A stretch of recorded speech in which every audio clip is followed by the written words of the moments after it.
Hey, good evening, everybody.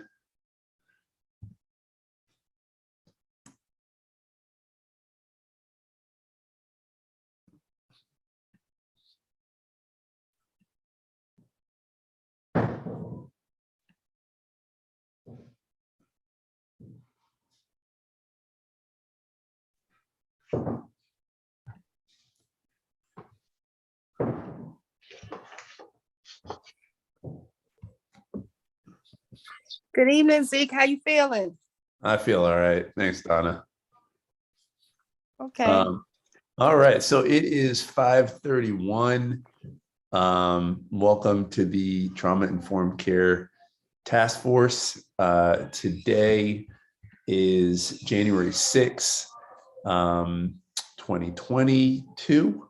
Happy New Year to everybody. Very excited to be back with you in this new and hopefully less COVID-filled year. Unfortunately, I did test positive yesterday for the virus. I will say thank God and science for the vaccine because my symptoms are mild. So I just say, to anyone,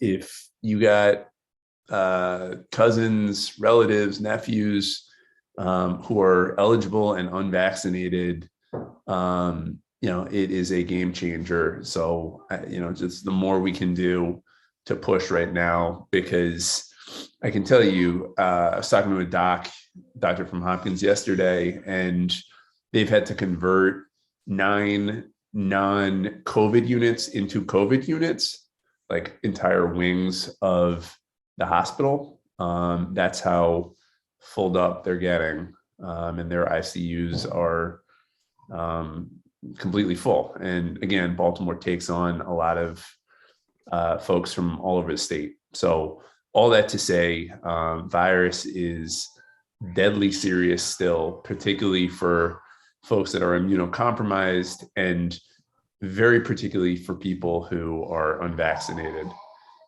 So in any case, hope that everybody's doing well. Welcome. I know I see a few more folks signing on. Tonight, we are going to do a quick round the horn and talk about what you're looking forward to in 2022 and why. We're going to have a presentation by Abby. Specifically, Abby's going to talk to us about Connecting Children to Nature initiative. It's a really great initiative that I got briefed on a couple of weeks ago. It's really cool. We are going to debrief the press conference that we had what feels like a long time ago, but just a few weeks ago, where the mayor made the ARPA announcement. And then we are going to spend some time in committee just talking through some of our next steps on getting to our goals. Right now, I want to jump into Round the Horn. Just as a reminder, this meeting is public and live and being recorded. And again, the question is, what are you looking forward to in 2022 and why? All right, I'm going to go ahead and open up the breakout rooms. So you will have about 2 minutes. Tonight's prompt is shorter, but still want to give folks a few minutes. So we'll come back at 5:36.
Hi, Layla. Hi, Kevin. I don't know if you were Hey assigned there. to a room in your back. I love your background. Yeah, East Baltimore. Yeah, that's great. Well, Dr. Daniels, we are just sharing one thing we're looking forward to in 2022. Oh, what am I looking? Peace in the city. Yes, yes. Oh, Layla, did you want to share anything you're looking forward to?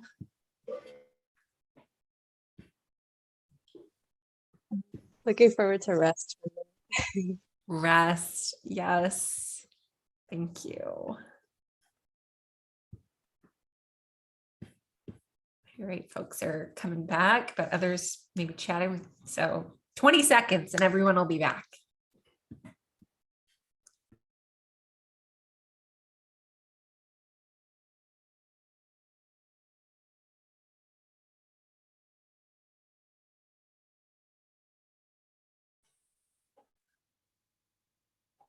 Hey, Phil, sorry I left abruptly. The iPad took me out of that chat room, so what wasn't my doing.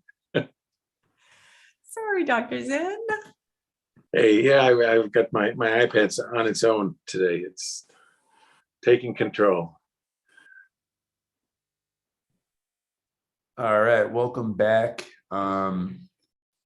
Again, really excited for 2022 and what this year holds in store for the Trauma Informed Care Task Force. By the way, just to put this out there, there's now a Maryland Commission on Trauma Informed Care, and you all were mightily shouted out on that commission. So the work is spreading. So with that, wanted to pass the mic directly to Abby. Again, really excited about just really just kind of the energy that, you know, the Outdoor Learning Initiative has and the connection with trauma informed care. So with that, we will pass it right to Abby. Thank you so much, Zeke. I'm really honored to get the chance to speak with everybody today. I am going to share my screen. I have a short PowerPoint to share with you all. Here we go. But yeah, I'm Abby Koch. For those of you I haven't met, I am an environmental planner in the Baltimore Office of Sustainability, which is part of the city's Department of Planning. And I'm joined today by my colleague, Valerie Bloom, the city's new Youth Sustainability Coordinator, who will be jumping on about partway through. So what is Cities Connecting Children to Nature in Baltimore? What are we doing? Why are we doing it? And how can you get involved? There we go. Okay, so a little background. For over a decade now, the Office of Sustainability has worked closely with city schools and other partners to bring resources for environmental and outdoor education to schools. We have a small grant program called the Green Healthy Smart Challenge. You can see on the dots here that it's spread throughout the city. More than 75% of schools at one time or another, some many times, have gotten these small grants to do hands-on student-led environmental projects in their schoolyards and their communities, to go on field trips and bring the knowledge back to other students. We also work with schools to provide technical assistance to help them become certified Maryland Green Schools. And those are the little houses with the leaves that you see on there. And the number of green schools in the city has expanded from 10 in 2009 to 33 today. And those are schools that have committed really deeply to professional development, instruction, hands-on practices, partnerships, celebrations with their kids around outdoors and the environment. We also, for the last 6 years, have run a youth sustainability leadership program. We hire 5 high school students each year. They've won regional and national awards for their work in organizing and activism. They brought kids out to Annapolis, done art projects with them, done direct service to the community, and we're super proud of those guys. But in 2018, we shifted from thinking of our work as sort of a green schools initiative to this Cities Connecting Children to Nature umbrella. And there was a citywide or nationwide movement around that led by the National League of Cities. There are 18 cities so far who've signed on. And it's about creating equitable access to nature for children. So why is this important? We know that children in low-income families and communities of color generally have less access to nature than their peers. There was a study done in 2020 that found that 23% of white families were living in what could be considered a nature-deprived census tract, one with less access to nature than average for the nation. And that percentage was more than 70% for communities of color. So this is not a small gap, this is a huge gap. And of course, communities of color and low-income communities are often also facing compounding inequities in terms of health, income, and quality of life. And how do these things fit together? There are a huge number of documented benefits of access to nature, especially for young people. In terms of physical health, we're talking reduced rates of obesity, better sleep, even reduced incidence of nearsightedness, and increased vitamin D level from being out in the sun and being able to, look at and focus on things further away. It's not healthy for us to be in a box all the time, even if it's one that we designed and chose to live in. In terms of mental health, reduced symptoms of ADHD, better focus, higher imagination and creativity. There's a range of social and emotional benefits that have been identified that I'll talk about more in a second, and even academic benefits, hard testing numbers, kids who were given a lesson in their regular classroom environments versus given it outside remembered it better when they got it outside. And in terms of nature and healing, I originally had a bunch more studies up here because there's so much to talk about, but just to give you a little taste of the research that's come out recently, they did a study where they were prescribing walks in the park basically to kids and found that doing that weekly, they had better self-reported resilience and a significant decrease in self-reported stress. For kids living in group homes, they had them go out and do group activities in the forest, and they found positive, in urban forests, to be clear, and found positive changes in their emotional and social health, including restoration from stress. And finally, there was a study done of the healthcare environment where they found that nature, even indirect access to nature, just being able to see it, could reduce self-reported pain and stress, enhance social functioning, and promote an increased sense of control in the healthcare environments. And there's even been research that suggests that access to nature, because of the ways that it seems to build resilience in kids, could help be a preventative thing against the negative impacts of ACEs, although there's more research that needs to be done in that regard. Okay, so what are we doing about all this? We put together a coalition. It's multiple partners in city governments. Recreation and Parks has been very involved. DPW, the health department at various times. City Schools is a major partner, the National Aquarium in Baltimore, and a wide range of local groups, the Black Mental Health Alliance, environmental education providers. And we set out some major strategies. One was to establish a children's outdoor bill of rights, which a lot of cities were doing. And the next is something that only we as a city out of the 18 are really doing, which is looking at this intersection between trauma, healing, and nature. We also have strategies around green schoolyards and green jobs and career development. So to give you a taste of some of the work that's been going on over the last few years, we put together an interagency work group, and with a lot of partners and youth involvement, put together this outdoor bill of rights, which was signed by then Mayor Jack Young in 2019. We put together a curriculum around those rights, which is available on our website. And I sent out a document right before this to everybody on the invite, so you've got access to all of these things, but this is a free resource that also links to all the ways that it achieves the educational standards that teachers in Baltimore are required to hit. And we've worked with the Mayor's Office of Children and Family Success in putting out promotional materials about how kids can exercise their rights to the outdoors. And some of the most exciting work that we've done has been around cross-training of health, childcare, and nature providers, where we're providing trauma-informed care training thanks to the health department and other partners to folks who are working with kids in the outdoors who may not have thought about that stuff before, and then sharing a wide range of ways to get kids outside, and having conversations with youth. We had a wonderful panel with the Healing Youth Alliance in our 2021 Nature Nurtures series. We did the one-day symposium in 2020, and then had a series of workshops over the last summer where they were talking about the benefits and barriers of access to nature. It's just been incredibly positive.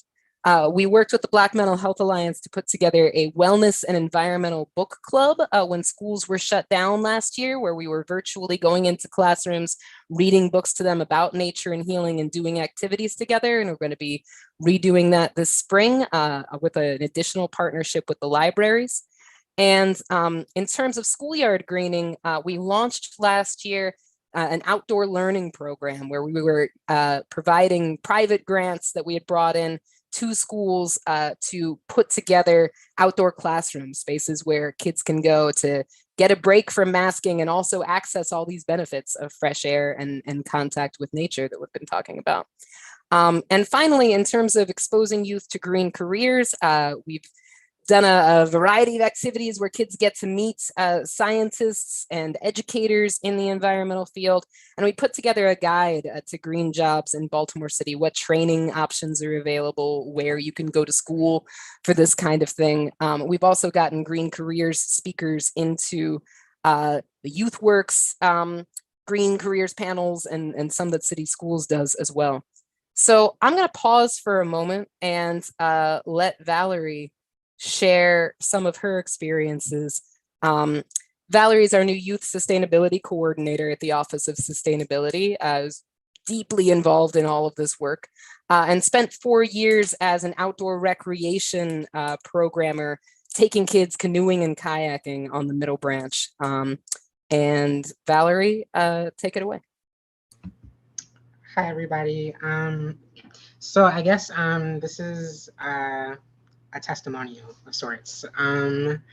I personally have experienced a lot of trauma as someone from the city, as someone who came from a single mother. I've gone through a lot. And I also live with bipolar disorder and borderline personality disorder. And so those are all very much centered around trauma. I didn't have any of these diagnoses when I first started my position. I just felt terrible all the time and didn't really know why. But when I first started working at Recreation and Parks, it really allowed me to see the effect of nature on my own trauma. And through experiencing the effect of nature on my own trauma, it showed me the way to heal children with nature. And so basically, I see trauma as the bridge between everyone. We've all experienced trauma in one way or another. Consider loss, for example. And this common pain often serves as a way into vulnerability and connection. When I started working with Youth Outdoors, like I said, I hadn't been diagnosed, but I was constantly dealing with triggers and trauma, old and new. There were days like early and like when I came to work where I was still learning to kayak myself, and I would be like out in the middle of the water and like I would be depressed, and there's this large expanse of water and anything could happen, but I'm not thinking about that because I'm withdrawn into myself by nature. All of the trauma that I was experiencing took a back seat to how serene and peaceful it was to be in nature. And when I was in those moments, that's when it really became apparent to me like how much this could benefit youth. I was in the water, but there was nothing to judge me. There was nothing that wanted to attack me. And nature, it didn't need anything from me. And oftentimes people need things from us, need more than we have to offer and need more than they can give us. And so to be in that position felt particularly liberating.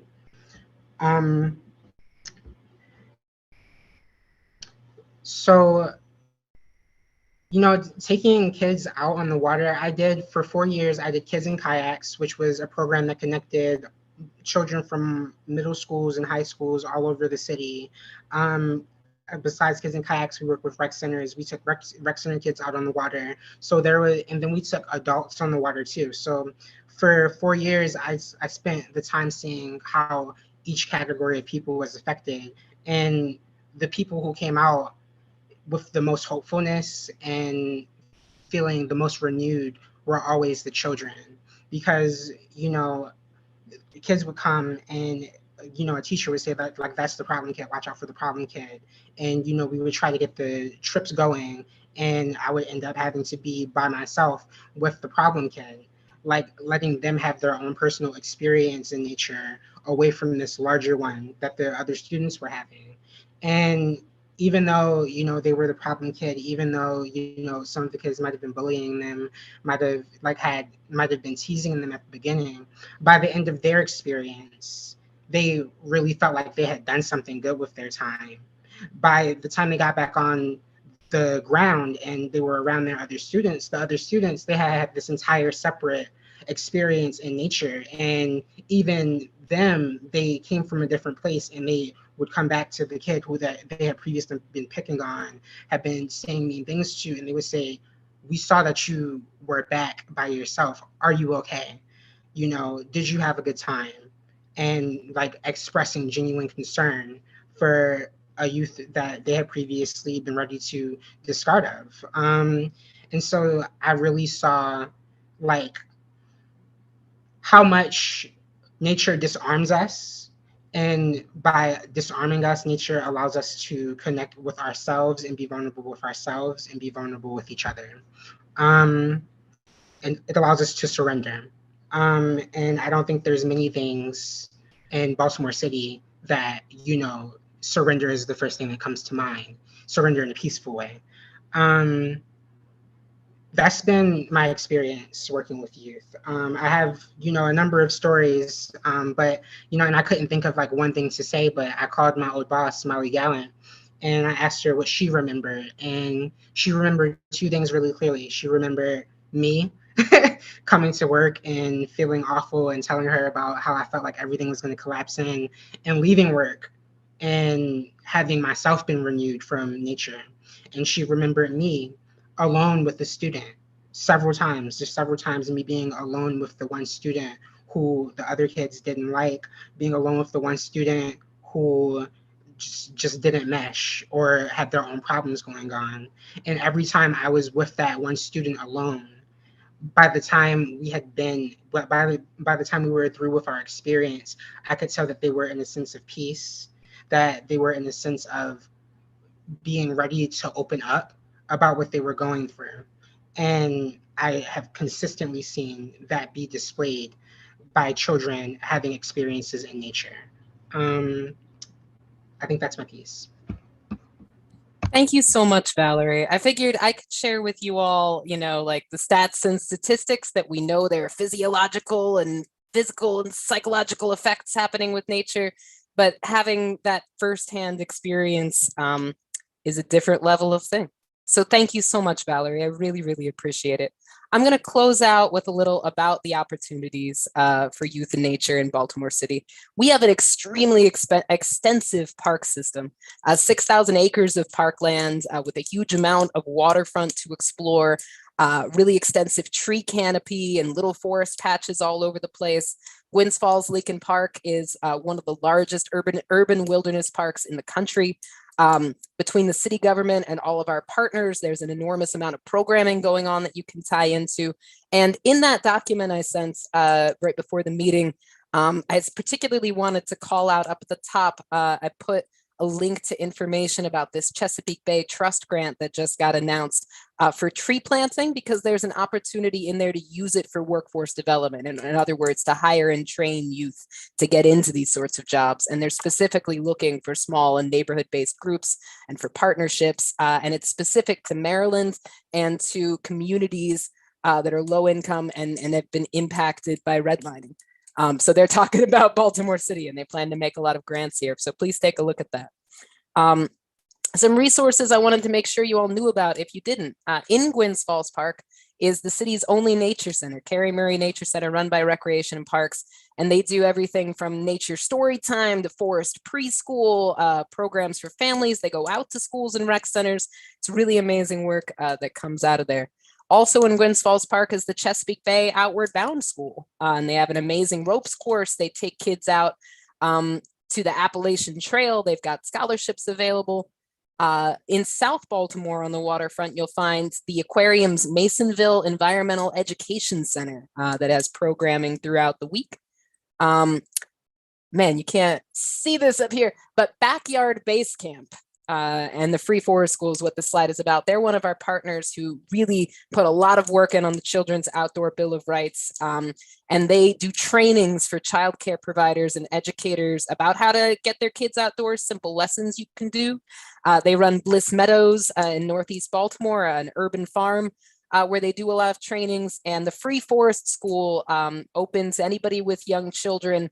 It's about getting together and letting the kids explore in a safe way that's really kid directed. Inward Discovery Grows Outdoors, or Indigo, been one of our awesome thought partners the last year. They're doing programs about integrating arts and social and emotional learning into outdoor education. And here they are in West Baltimore with kids from Harlem Park that they were taking out to the Pearlstone Farm in Reisterstown over the summer. We have an amazing trails system for hiking and biking, just miles and miles of these things. And finally, I wanted to make sure everyone was aware of the Recreation and Parks Department's Civic Rec program. And this is a place where you got to create an account and sign in, but then you can register for all the programs that they offer all throughout the city and also sort them by all these different ways in terms of what's being offered, where it's being offered, when it's happening, who it's for, whether there's a cost or not. So that's what I have for you all. And again, I'm just super honored to have this valuable time. Thank you.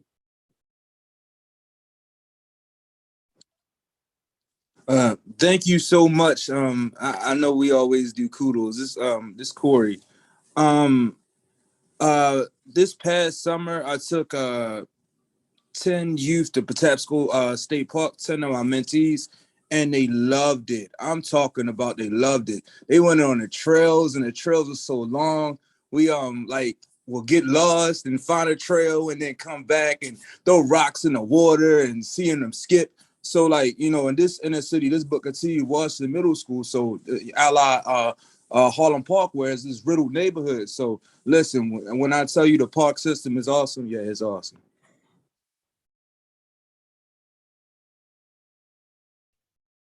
Yeah, no, thank you so much, Abby and Valerie, for the work, for the awesome presentation. I think we have time for about one question. Also, Corey, thanks always for looking out for kids. Similarly, when I was a teacher, bringing young people into nature has always been, just a game changer for a lot of young people. I see Dr. Phil, you got your hands up. I was just wondering, is there some way the task force could be helpful? I mean, it was a great presentation. There's a lot of really positive stuff going on. Is there something that you think the task force, hopefully just having this in our meetings, having people zooming into this conversation, learning about, what you're doing would be useful, but is there something else, some other way we might be able to be helpful? Thank you, Phil. I was just thinking man, I left everybody without what's the next step aside from, go to the parks. It's a great question. We are going to be doing a proposal for a workshop for the Healing City Baltimore Summit. So I hope you all can lift up that and direct people in your networks to some of the resources that I shared. We would love to partner with folks for 2022 Nature Nurture series. We're aiming to do that in the summer again, so that we have the option to do stuff in the outdoors. But if there's knowledge that you have that you would want to share, we'd love to have you out and just continue that sort of cross training between sectors and move from thinking of, the sort of recreation and outdoor education stuff as one thing and healing the city from trauma as another thing, and start to really think of them as this blended effort. Yeah, that's what I got for you. If you know of any big grants, we're always looking for those to bring more resources to the schools. I'm sure you don't need them for yourselves. Well, that's one. So, but again, many of the people on the task force also do content testimony. The legislative session is about to start. I mean, I think the issue of the outdoors and the healing and the other things are not necessarily connections that are made, but there really may be some, again, if there are specific hearings or something that you know of, that some of the task force members are likely to be presenting to, or other things, because I suspect about half the people here on the task force also are requested to provide content testimony on some of these things, that we could just make sure we don't that we don't inadvertently not mention it, and potentially even purposely do mention it. Love to be mentioned. More than happy to give input into anything anybody's working on. I will say this: our student team that I mentioned, they are focused this year on a bill for a constitutional amendment for environmental human rights that's been proposed by Delegate Charkoudian was working on a different bill. Anyway, it would amend the Maryland state constitution to create a right to a healthy environment that then communities could use to potentially block, facilities that would harm the environment. Thank you, Delegate Voice. Delegate Wanika Fisher is putting that in. Or to sue, to shut things down, because it's all theoretical, right? To say that there's a right to a health, or to say that kids have all these rights to the outdoors, the right to breathe fresh air, to splash in clean water, if meanwhile we as adults are continually trashing that environment. So I encourage people to check that one out. It's been used successfully in other states to push for change and give standing to people who wouldn't have otherwise had it. Awesome. Just real quick, in 1 minute or less, Abby, what does the Students' Bill of Rights do, like in the city, the one that you talked about for the state? I'm curious, how enforceable is it? Is it framework? Like what's sort of the basis there? Yeah, the Baltimore Children's Outdoor Bill of Rights is aspirational. It was saying that we as a city, as a coalition of partners at all different levels, this is what we want to see, but it's not enforceable. It's not a law. It was sort of ceremonially signed. The difference with this state bill and changing the state constitution is that would be, something that a judge could take into consideration. And we could consider doing a city version of that to enshrine it more formally. That's totally possible. That's great. Appreciate it. And again, really thank you for the good work y'all are doing. I don't think it gets quite enough recognition and love within the city, but I think it's universally positive. And again, I think the connection with healing, which, to be honest, took me a minute to get my head around, but really makes a lot of sense. So please keep it up. Please keep the task force informed, and let us know whatever we can do to help. Just give up one more round of applause for Abby on the reactions. Thank you so much, Zeke, and everybody. You bet. Awesome. All right. So moving right along, I wanted to do a debrief of the mayor's press conference. Really excited that Mayor Scott announced $1.4 million of American Rescue Plan Act money for Healing City and this work, specifically $500,000 to go to community-based trainings, and then another $900,000 over 3 years to go to the legislative work. I thought it was amazing. I thought everyone did a phenomenal job. Those who spoke, great work. Those who prepped, great work as well. I thought it was a really, really, really successful effort, and just the recognition that we've been after it. I mean, to see the city make an investment like that, I think is big. And so folks should really feel good about that. At a time where I can tell you, like a million competing needs and pressures for the American Rescue Plan Act money, to see, a good chunk of it go toward this work, I think demonstrates both the mayor's real commitment, but also the excellent push that this task force has done. So with that, I wanted to just do a debrief and just throw out a few questions. And if folks want to just come off mute and share, just feel free to jump out there. But just starting with, what do you think, how do you feel overall, and what do you think went well in the press conference?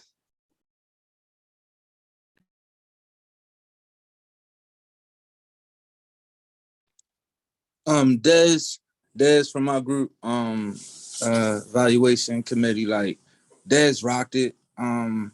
She had a lot of pressure on her, and the whole like crew was like really letting her know, like, hey, this is very important.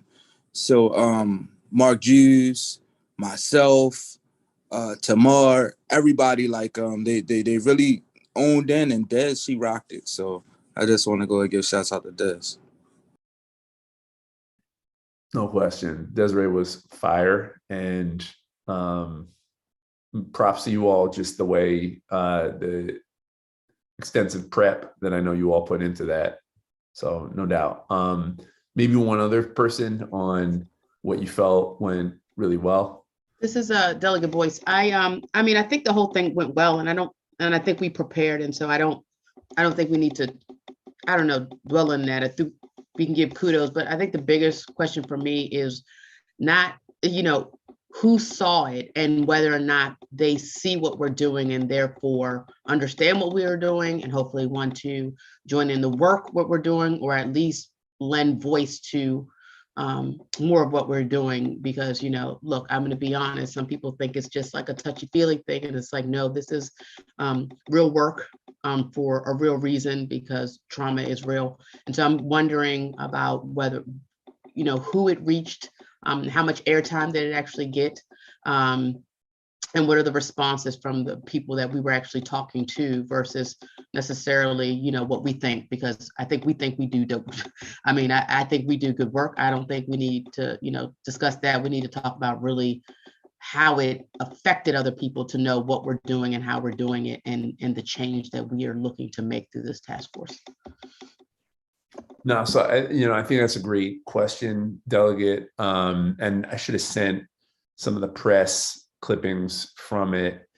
I think so there's a really strong WYPR piece that Emily Sullivan did, where she spoke to a few folks, did kind of an advance on it, just to really kind of go a little bit deeper. And then a few of the TV news folks covered it. I would say that some of the coverage, I think, got subsumed amidst a very, very, very violent week. That was the same day that police officers made an arrest in the Officer Hawley case. And that, I think, had been a tough week for Baltimore. I think, your question is a good one, which is how else are we sharing the work, and how do we get it out in community and make sure folks know, and that people beyond just government agencies that are getting trained up, and beyond the money that is going to facilitate the training subcommittee over here to be able to design a community-based training, how are we messaging, how are we communicating? It's a really good question. And I think it's one for us to work on. I think there's going to be a lot of opportunities, a lot of moments along the way to share different aspects. I know Councilmember Ramos and I were talking a little bit about in the policy group, specifically doing something public around a study and report bill that she's sponsoring to examine past racist practices within Baltimore. And I think it's both a good opportunity to, highlight the work, but also more importantly, to bring folks to the table and kind of do a call in of, when we think about the impact of policies in Baltimore, I think there are some sort of obvious experts, many of the folks who are on this task force, Dr. Lawrence Brown, we've got a lot of folks who are really incredible in thinking about the impact of systemic racism, but I also think there's an opportunity to bring more voices and folks who are not necessarily academically credentialed, but whose lived experience is a testament to the ways we have to go in dismantling racism in our city. So just one example, but I think, one thing that I want to be really intentional about, Delegate, to your point, is like us lifting each other up and figuring out where are the moments to really share the work. I think that was a good one to kind of have the mayor rallying behind it. But I think, it's incumbent on us to create opportunities for community to participate and engage.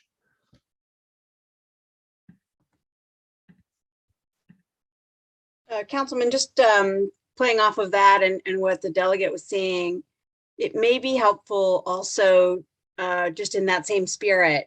We have council lunch every other Monday, so maybe we can bring see if we can have some time at council lunch so that the members can brief the council, us as a council, because we're also able to carry the message, but also get people involved where needed. So that's another suggestion as to be able to get this work, really important work. Let me just say, I was so impressed with everybody that day.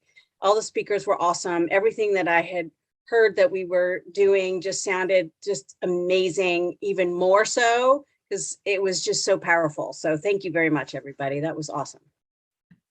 Yeah, no, I think that's a great suggestion, Council Member Ramos. I definitely think bringing it to a luncheon. I also think, one of the things that's actually in the bill that I've been thinking about is to have a hearing as well. I mean, I think, that was obviously our chance to,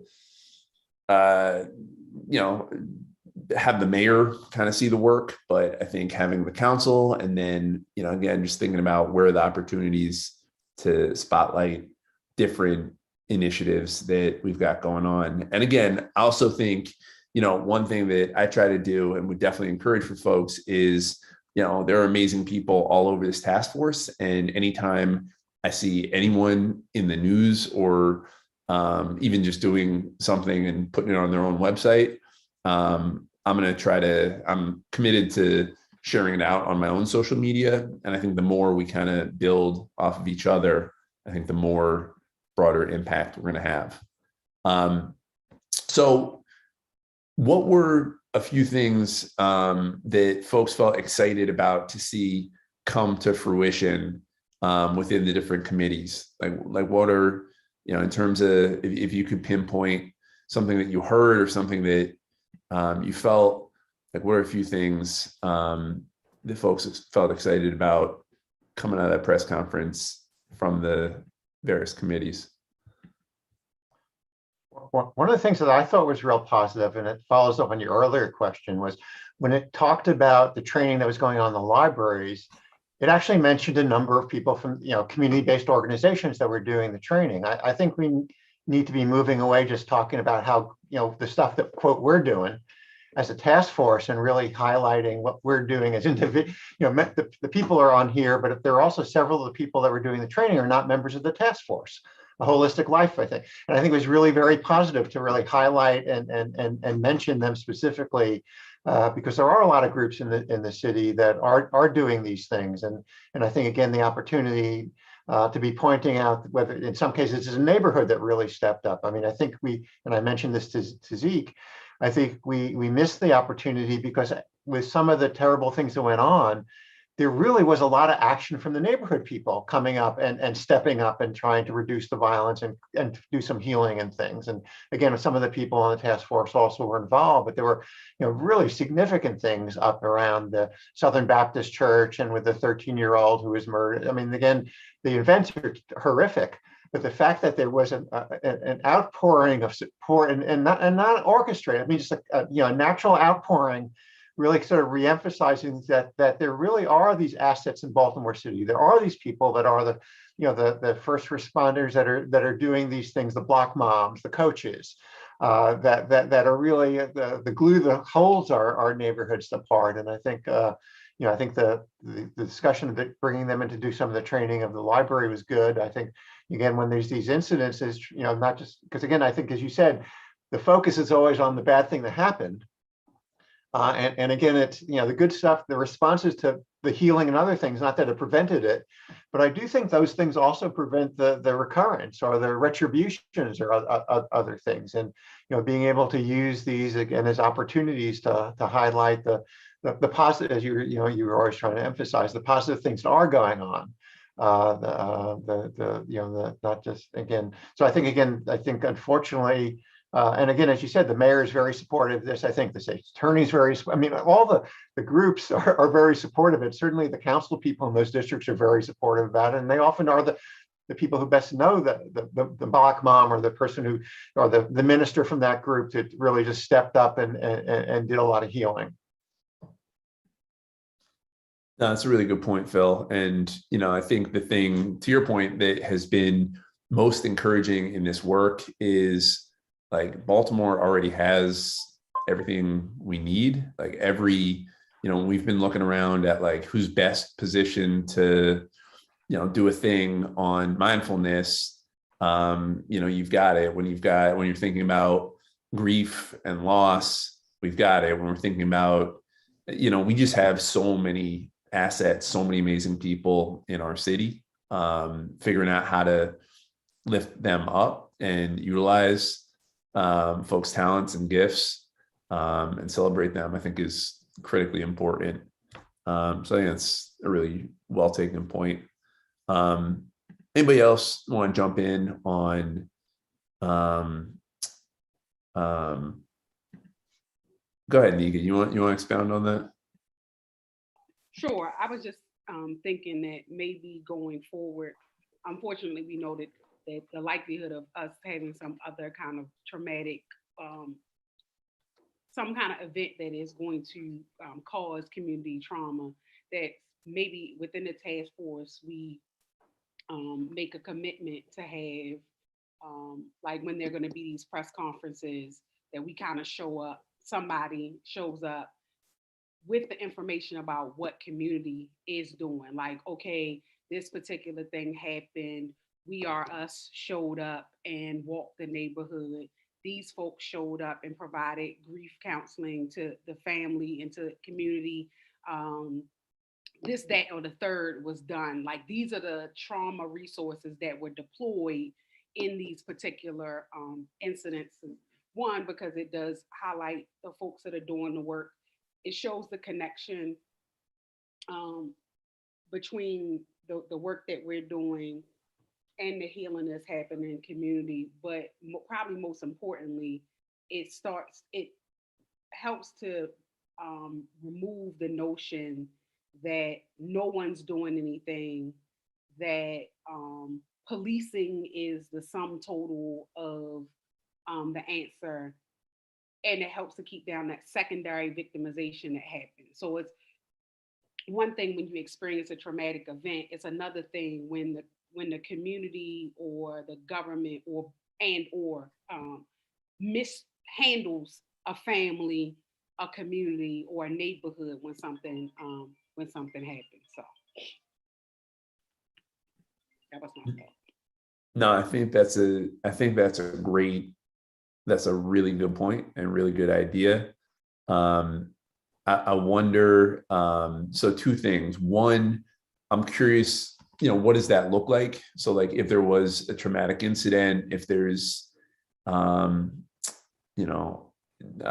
violence or homicide or suicide, is it one of us showing up on the scene and just being there to support folks? Is it, I think it's a really good call. I'm curious what it could look like. Yeah, the challenge is that because the numbers of overdose and shootings and all of these things are, I don't want to say so high because that contributes to the narrative, but because of the number of instances, I don't know how realistic it is for the task force to show up at each individual instance. But maybe we can create some kind of mechanism where we make sure that some kind of resource is deployed to victims and or their families or communities in case of an instance. And I have to give some more thought to what that might look like. Maybe we could do that in partnership with with the Muncie Office of Neighborhood Safety and Engagement, just kind of checking in, like making sure that those resources are being deployed, whatever resources are available are being deployed as necessary. I think that's a great call. And I do know that, to your point, Nika, that Shante, Director Jackson, is, and I think she actually mentioned it at the thing, that she was working on something specific, and it was like 4 different types of incidents. I think it was whether it's like it was a police involved shooting, whether there was a major arrest, whether there was like a mass shooting, or 4 or more people being shot, and then I can't remember the last one, but it was like when there is major community trauma, that there is a response. But yeah, I mean, I think like this is the group to help figure that out. I know that Shantae's Director Jackson's like general style is like bring everybody to the table and we all co-produce public safety. And I will say that just on a being very real, a big part of why that money showed up was Shante Jackson. So very, very, very grateful to her. So I think that's a really good idea. Nika, you want to let's make a note, me and you, just to follow up with Shante, see where she's at on that plan, okay. And then think about what specifically we could contribute and deploy. Gotcha. And Lydell made a good point. He said he would be interested in knowing what Erica, what Erica and Baltimore Ceasefire might have to say on the matter. And I agree. Absolutely. Fariha, you want to jump in? Oh, sure thing.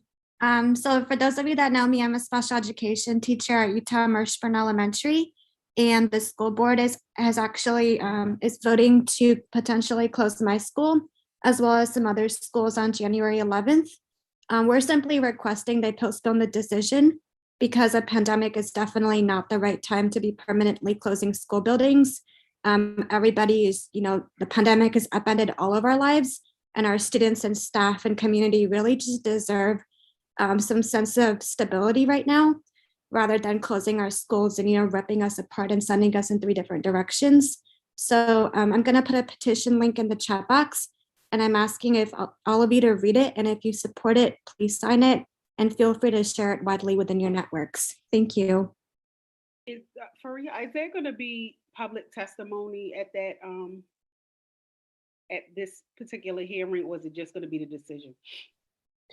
So we've actually already had the public hearing period and the testimonies. There's been 2 different meetings. So now they're just doing the actual vote on the closings. Okay, thank you.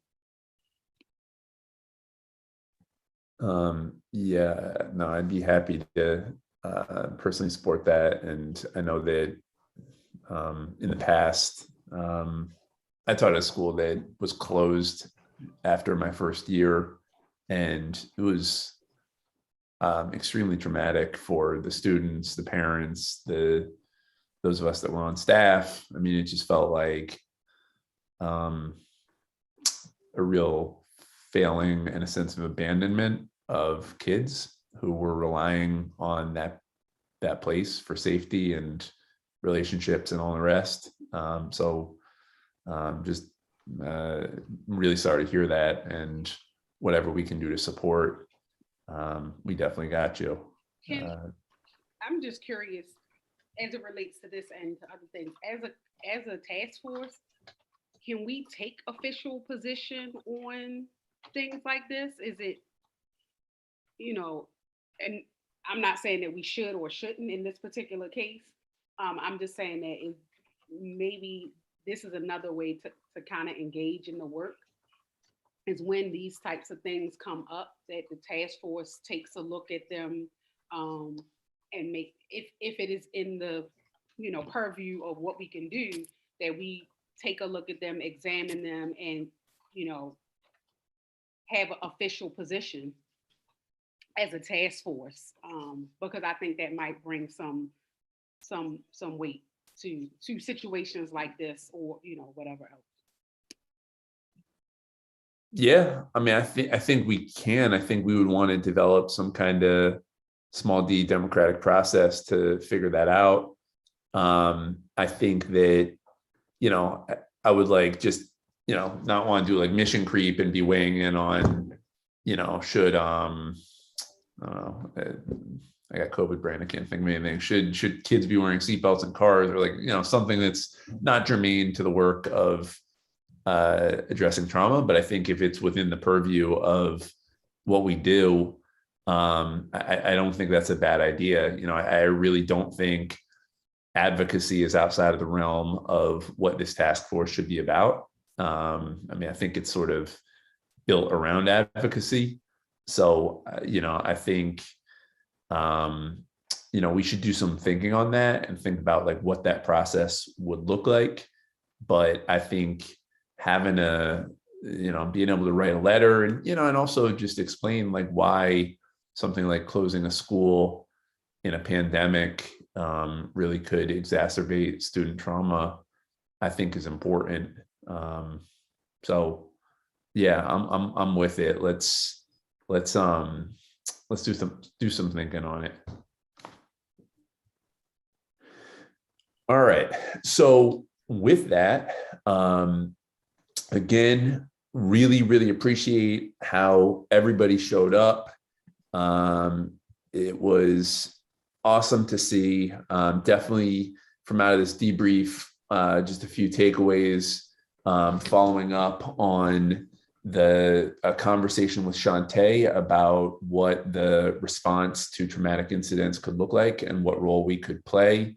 2 is thinking about some kind of process by which we weigh in on these types of incidents. And then 3, per Delegate Voice's point, thinking about what are more ways to share the work and try to reach community and bring in community in any way possible. So again, appreciate everybody humoring me on the debrief. I think I'm a big debrief guy. So thanks for doing that. And on that note, it is exactly 6:30. So we are going to go into the work groups. Before we do so, and again, the purpose of this time is to really think through how to reach our first goal. Before we do so, any questions, any thoughts, any comments, any issues before we all dissipate into our 5 groups? Zeke, I know our group had a question about when would we maybe be able to collaborate with other groups on goals, like the policy group or the decolonizing group, on cross collaboration with specific goals that we have and getting their input. So we were just curious about how or what when we might be able to do that. Yeah, let's do this, and specifically, Dr. Lindsay, you want to connect with the decolonizing group, is that right? I think it was that group and the policy group. Yeah, both of those. Yeah. Got you. All right, let's how about this? Let's make an explicit point at our next task force meeting to spend 20 minutes or 30 minutes or however long you feel like you all need cross collaborating and pollinating in that kind of way. That work? That's great. Thank you. Awesome. See, there's another thing that's, I think, taking place in the next week or two that out of the mayor's office, the children's cabinet, which had a trauma work group, is meeting and talking about next steps to be going on. Because I was talking with Deputy Mayor Leach about that last week or earlier this week. So again, I think there's another a group specifically on the responses, because again, that's not just the shooting things, it's a more broad set of the city's trauma capacity and working particularly around some of the school issues and opportunities through the organizational existence of things that are in the schools to making sure that they're linked in with community-based and the mayor's-based things. And I had a point as well, and that's just, I'm going to drop in the comments an article I wrote about decolonizing mental health through working with community, which may be a resource when you're trying to explain in more detail to certain populations what it is, certain aspects of this work might be. It is a special link that gets behind a paywall for this particular article. And it is very in-depth, so I will drop that in the comments as well. Awesome.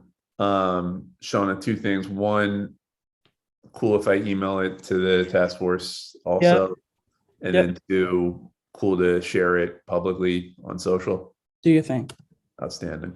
Great. All right. Anyone else?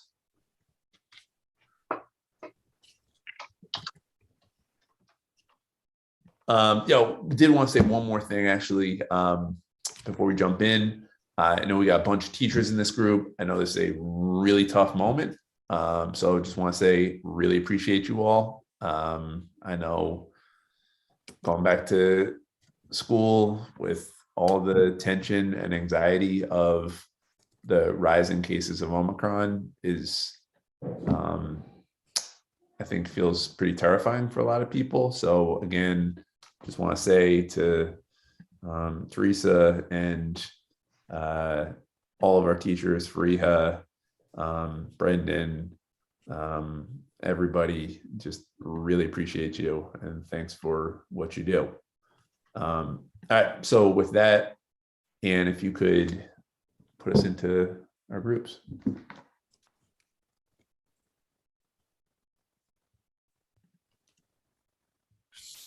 I do want to call out the decolonizing group will be here in the main room. I try to rotate who is being cast out onto the YouTube live and being recorded. So today the decolonizing group will be in this main room. So everyone else should be taken away to their breakout groups.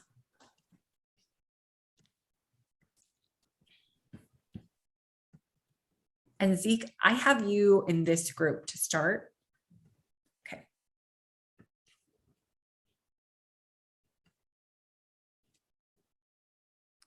That also sometimes means that you get the stragglers who can't join their other group for whatever reason. Generally, people like make it by the end, but you don't necessarily need to wait for people to get there. Because I was like, oh, so like we start.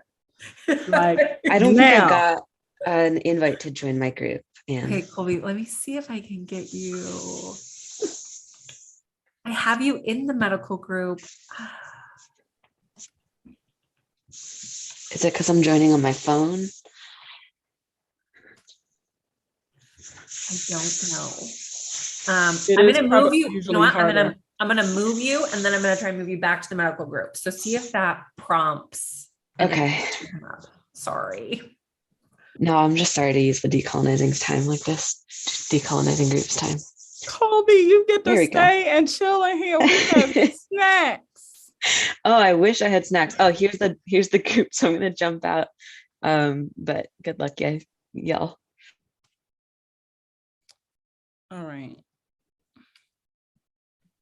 We are rolling deep today. Okay. I mean, Wow. Happy New Year. Happy New Year to you, Shauna. Happy New Year to you too. Zeke, since you are our special guest, did you have certain things you wanted to talk about before we start talking about, I guess, what we think the next steps are for actualizing some of the goals and phases that have been articulated? I did. So appreciate it. So just the opportunity that has kind of like come our way, and I wanted to throw it by you all. So the director of the Office of Civil Rights and Wage Enforcement reached out about a week or two ago and asked, basically said she is trying to do a review of policy and is interested in thinking about policy from both a civil rights perspective, but also a trauma-informed perspective, and how policy among different agencies specifically has adversely impacted different populations.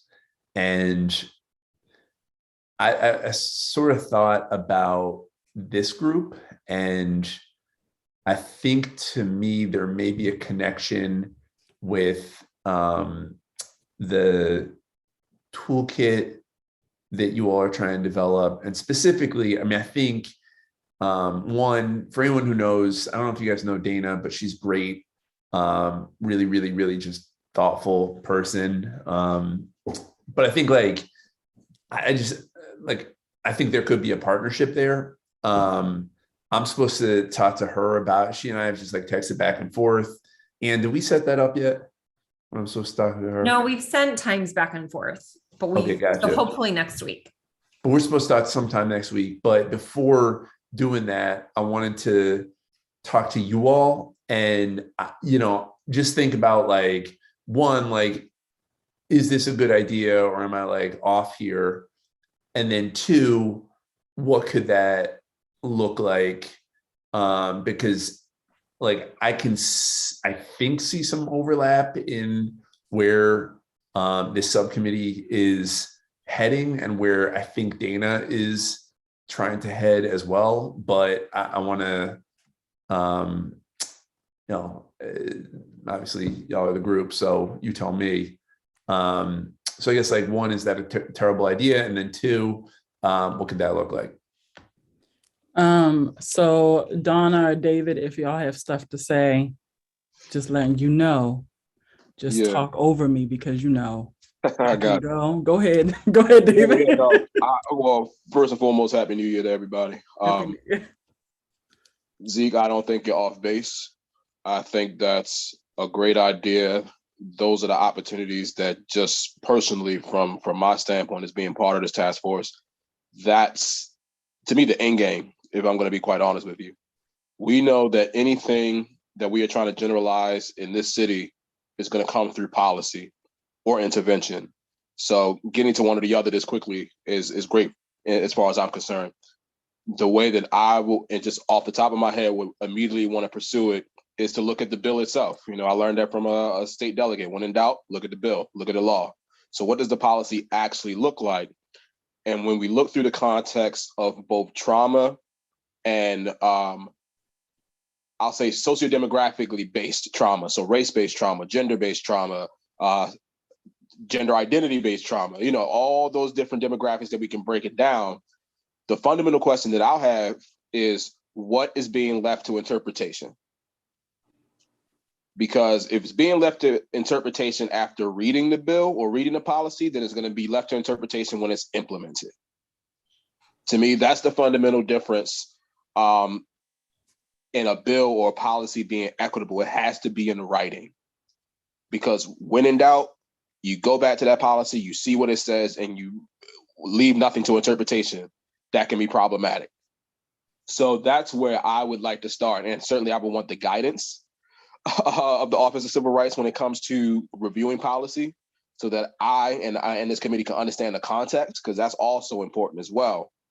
But then I think from our standpoint, it's like, okay, when it comes to the manifestations of trauma and those who are affected by it, often disproportionately, what is being left to interpretation and a policy that is translating to these disparate outcomes in reality?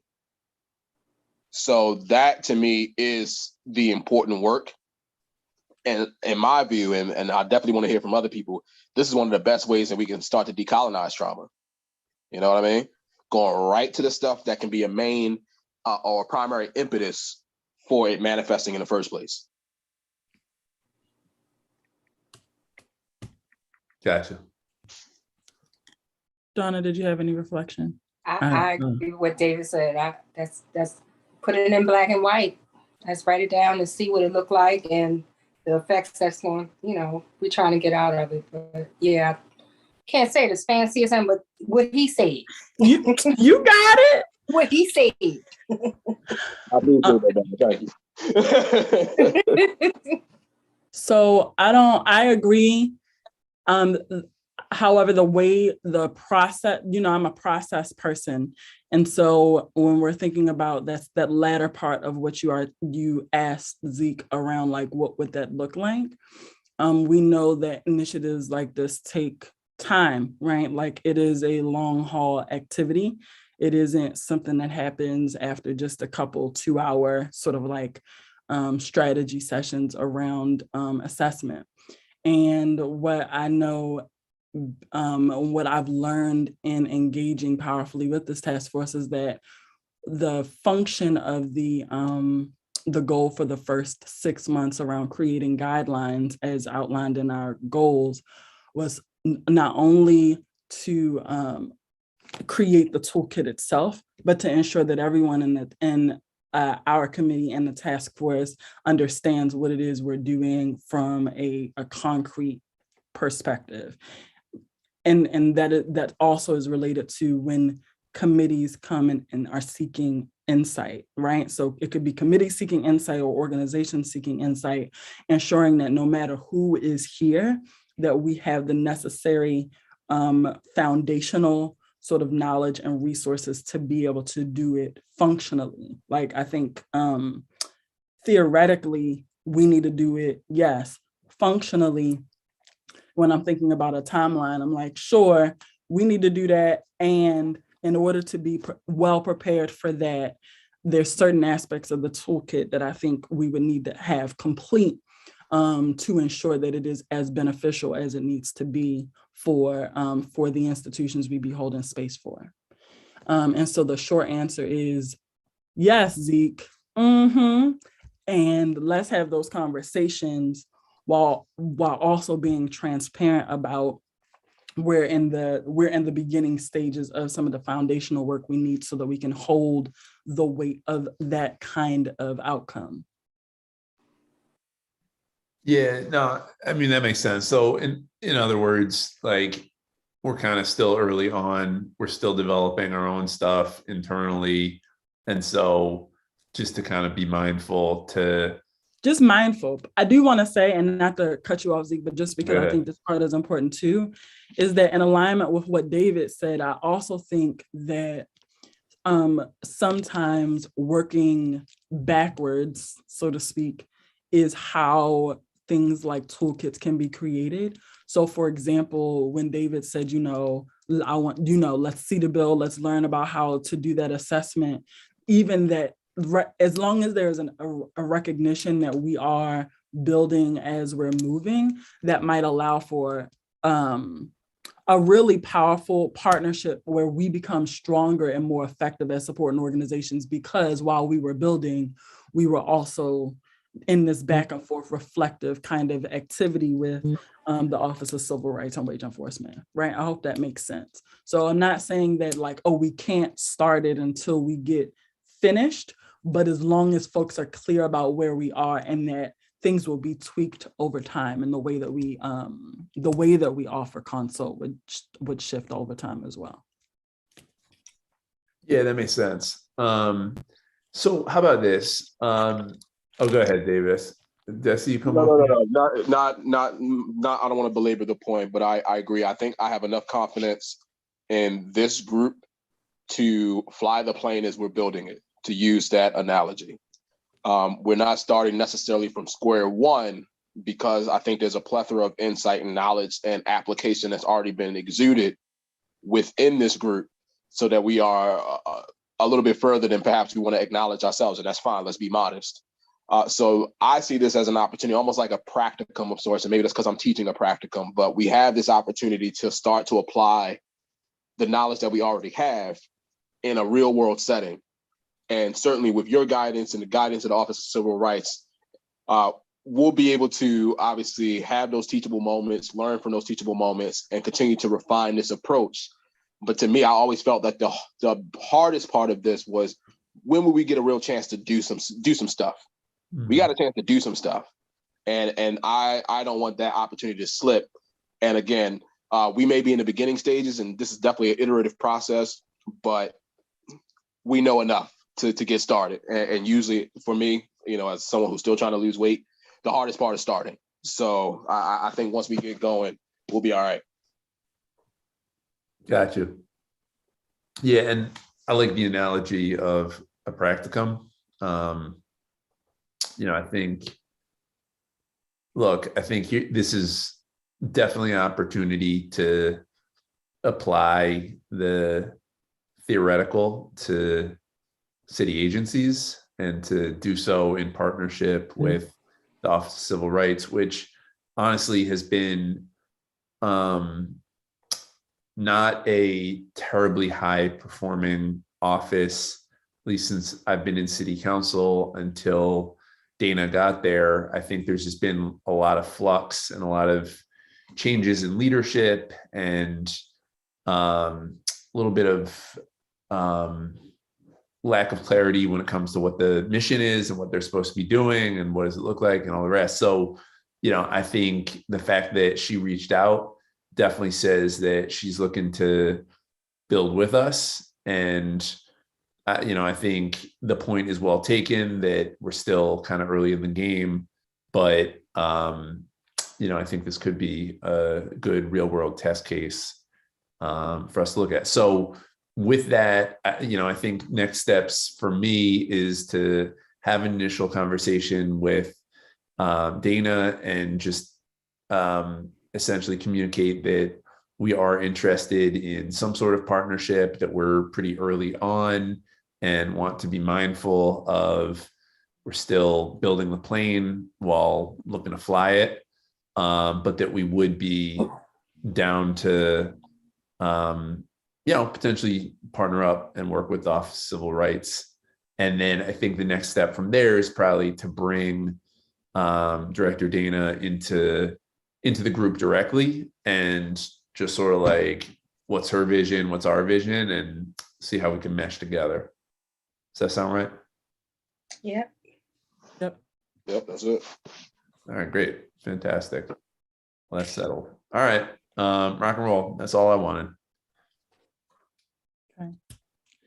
So David, Donna, Ann, I've been out. Give me the 411, hun. I think you just got it. I mean, I've been reviewing all of the notes and commenting.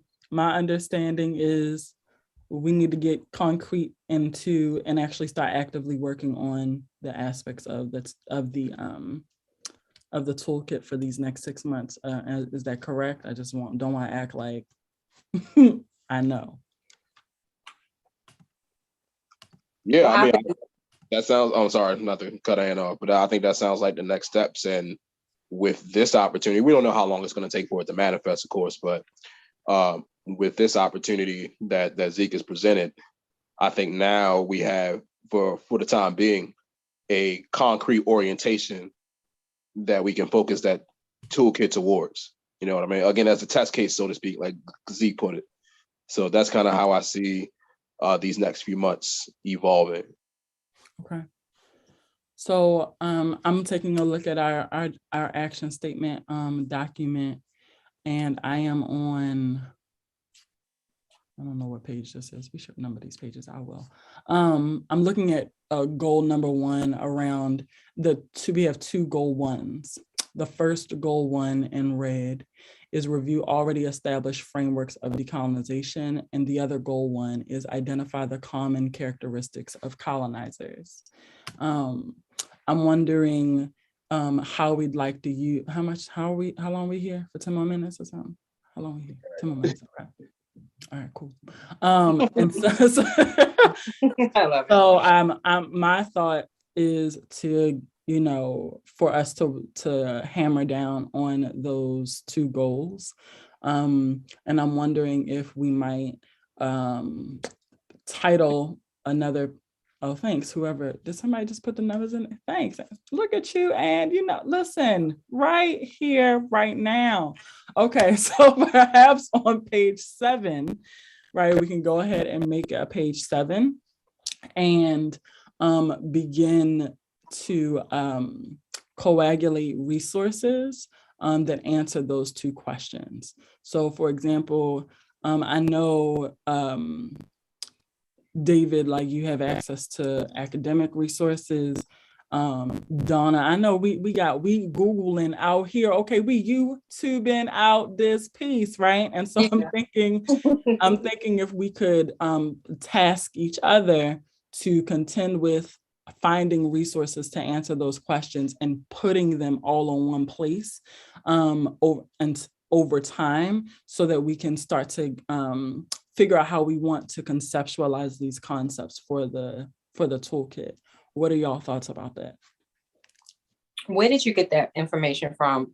Again, you know, I'm just getting back myself. Oh, all good, no good, all good. I'm on the Google Doc. I'll put it in the, I think if you're on your phone, it might be hard to pull up, but I will put it in the chat. I'm on the Google Doc for, I'll send it to you. All right, can you email it to me? I think it's in our email. If you search Anne's, I'll send it to you. Anne is gonna send it right now. All right. So I'm literally on our Google Doc, and I literally just scrolled to where we were articulating next steps. Okay. So I'm just saying, let's start at goal 1. What are your thoughts, David?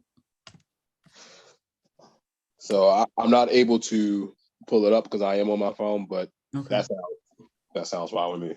Yeah, and I'm here for, you know, I think that any YouTube video that's explaining, like, I mean, I have a lot of resources that I'm going to dump and organize around already established frameworks of decolonization. I have a few, but but David, like, if you're aware of other articles, or if you found some, you know, that you want us to contend with, add the links, or, you know, I don't know if you can, if we need to send emails or make a folder of even academic documents as well as other resources.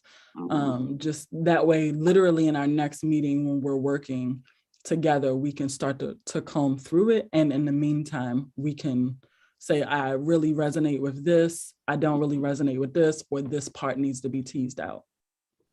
Yeah, no, that makes sense to me. So, you know, for those that aren't as familiar with getting research journals, a lot of that is behind paywalls, and usually have to be associated with an academic institution to access them.